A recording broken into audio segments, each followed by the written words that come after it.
What on earth are you doing down here? How can you be here? I don't even want to question it. You question everything, Robin. That's part of what I love about you. But how can I be talking to you and seeing you? Am I dying? Oh,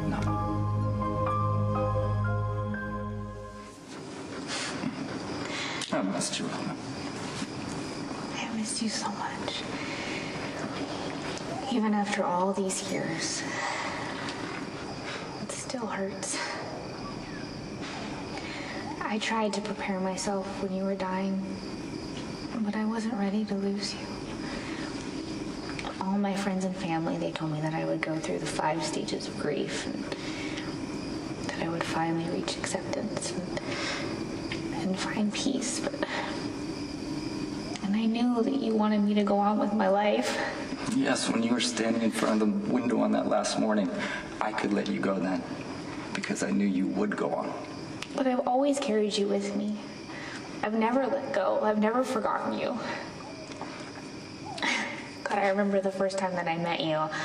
I remember thinking, what an obnoxious jerk. No, what a cute, obnoxious jerk you were. Remember when we went joyriding in Sunny's Jag? And I talked you into putting the pedal to the metal and you got pulled over by a state trooper? Yes, we were going so fast, I was terrified.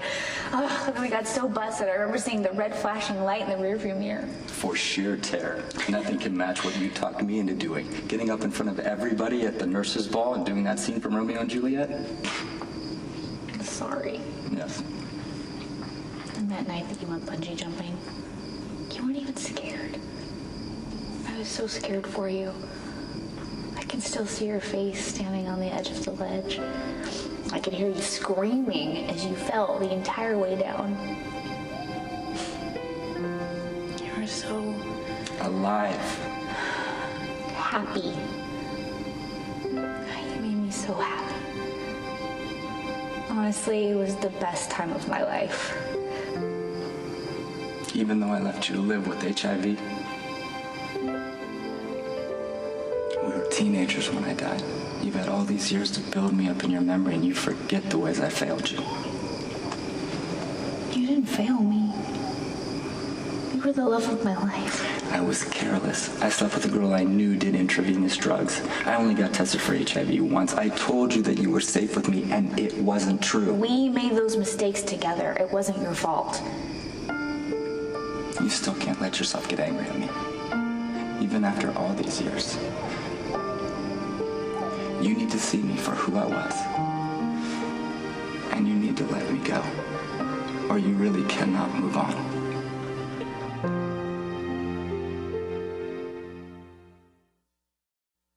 I tried to move on. Now I wish I hadn't. You know, I fell in love with Patrick and I married him, and then he went and cheated on me. You know? You would have never done that. How can you be sure? Because I know you. You knew a 19-year-old boy who got a death sentence. We were stopped in our tracks by the reality of AIDS. Robin, our time was limited, so we tried to make everything count. We did. Every single moment was precious. What if I hadn't gotten sick? What if I had lived? What if we had followed our dreams? Would we have fallen apart? Would we have argued? No, we would have figured out a way to be together. Our love was that strong. Tell me about Patrick.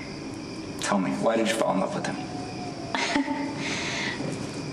I don't know, at first I thought he was an obnoxious jerk. Seeing a pattern. I thought he was a cliche, you know, a brilliant surgeon with a god complex, chasing everything in a skirt. What changed your mind? There was this one surgery. Patrick had blood-on-blood contact with an AIDS patient, and he had to do a drug therapy to prevent infection. We talked a lot in those days, and I got to see this side of Patrick, you know, this vulnerable side that he didn't show to the rest of the world. And he got to see me, you know, someone that faces our fears. And I don't know, when it was all said and done, I was able to see Patrick for this kind, vulnerable man that I wanted to marry. Then you got everything I wished for you. I believed Patrick when he said that he wanted to commit to me, to be a husband and a father. But he didn't change, you know? And you can't have things both ways. Making a new life with someone while holding on to the past. Exactly. Kind of like what you're doing with me. I'm not excusing what Patrick did. I'm just saying there's two sides to everything. Wait a minute. You're comparing my husband cheating on me to me honoring the memory of someone that I loved? How have you been honoring me? What kind of question is that? Humor me. I don't know. The photo albums and a diary, you know, sometimes I get it out and I read it. How often? I don't know. Something really sad happened last spring, so I read it then. And Patrick knows you're reading your old diary about your first love. Well, so what? You know, he wasn't very nice about it, which baffles me because what happened with us happened a long time ago. I mean, long before I even met Patrick. And I try to honor your memory by giving back to the HIV and AIDS community. And I went to Africa to help people that were suffering. Suffering the way I suffer. Yes. What is wrong with that? Nothing. Nothing. But you put all those pieces together and it paints a really clear picture. Come on, there's a place in your heart that's permanently out of Patrick's reach.